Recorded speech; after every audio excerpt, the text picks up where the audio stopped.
Robert Redford, Oral Tradition and the Power of Film is what I've titled this video. When I heard about Robert Redford passing, I was trying to think to myself, what was maybe one of the most influential parts of his life for mine? As anytime we lose a great star, a great talent, I think we all reflect on how that person impacted us personally. And he's obviously a great director, great actor. But I was really brought to mind this interview he did. And he was talking back and forth with another great storyteller, great human being, just amazing man named N. Scott Momaday in this PBS conversation interview that I'm going to link in the description, that I highly recommend you check out, especially if you have an interest in learning more about Robert Redford and really don't know much about him outside of just, screen movies and things like that. But the person he was talking with, N. Scott Momaday, responsible for many different great books, but his Pulitzer winner was called House Made of Dawn. House Made of Dawn. And this is, if you have never heard of this, I'll just read you a few lines of it to kind of give you an idea where I'm going with this video. Momaday says, there was a house made of dawn. It was made of pollen and of rain, and the land was very old and everlasting. There were many colors on the hills, and the plain was bright with different colored clays and sands. Red and blue and spotted horses grazed in the plain, and there was a dark wilderness on the mountains beyond. The land was still and strong. It was beautiful all around. And what Momaday's work did often was it preserved stories of his culture. And in this conversation that PBS had with these two men, this author, this great Native American man with a wonderful voice and just a soothing, almost theatrical sense of how to tell a story, said that film and theater, in talking to Robert Redford, he said film and theater is as close as we can come to oral tradition as it was in the past. Stories told, from word of mouth. The author, Momaday, in that interview referenced the role that Redford had that was so successful in Out of Africa. I just saw a copy of it at my local thrift store, Out of Africa. And Redford said in that interview, talking to him, because they're both storytellers, that's why I bring this video up, that storytelling, Redford said, is a fundamental value. And he admires, and in this interview he said he admires what Native American culture passes on through storytelling. And the reason that I wanted to talk about this interview, and I really encourage you to watch it, is because these were men who were great storytellers. And Robert Redford said in this interview, he talked about sort of three key things he does when he prepares for a film. He asks himself, what is the story? Who are the characters that emotionally inhabit the story? And what is the emotion? And you can see that in his work all over the place. Now let's think about, I was thinking through just, films I had seen or worked with the director. And I think about Ordinary People. I saw this many years ago.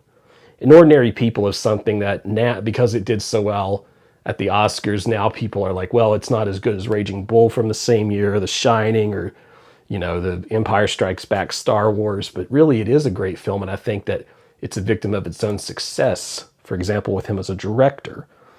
You think about All the President's Men, those of you that have seen that picture, and I know you bought into the intensity of the acting and how Redford and Hoffman really uncovered that particular secret in Scandal.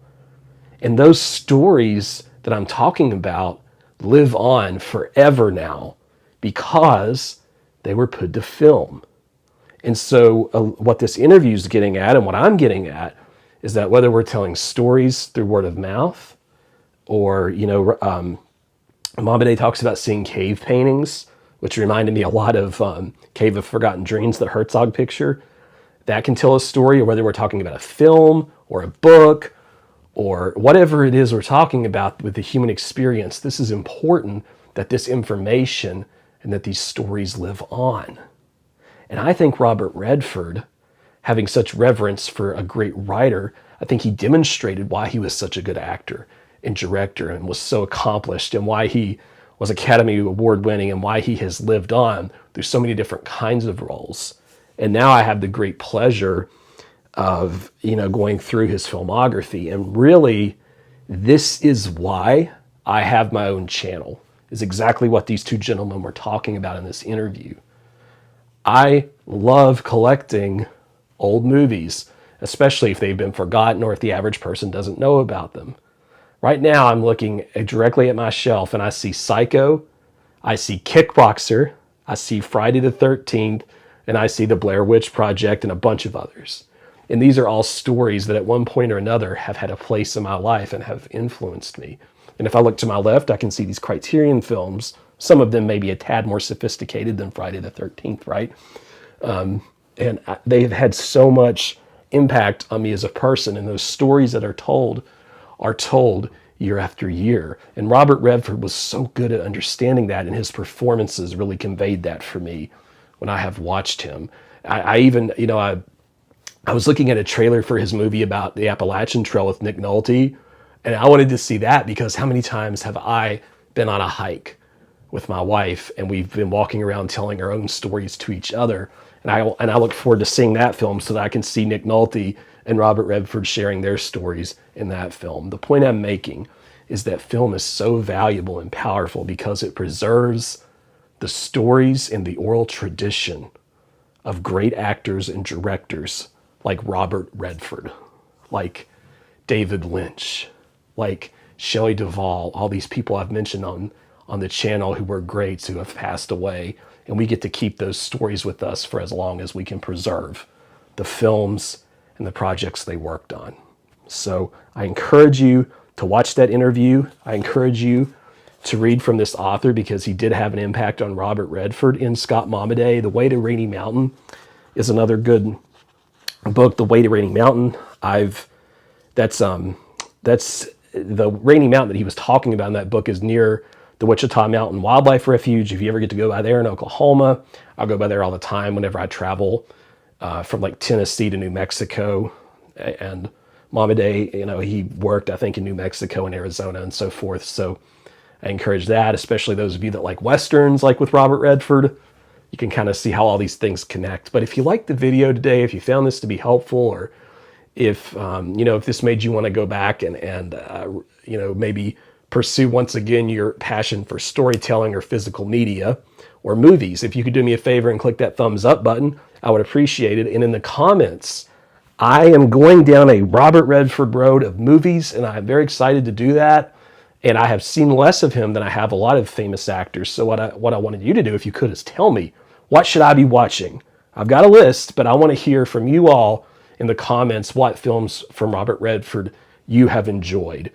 Subscribe if you haven't to Coding in the Cinema, and we'll see you next time.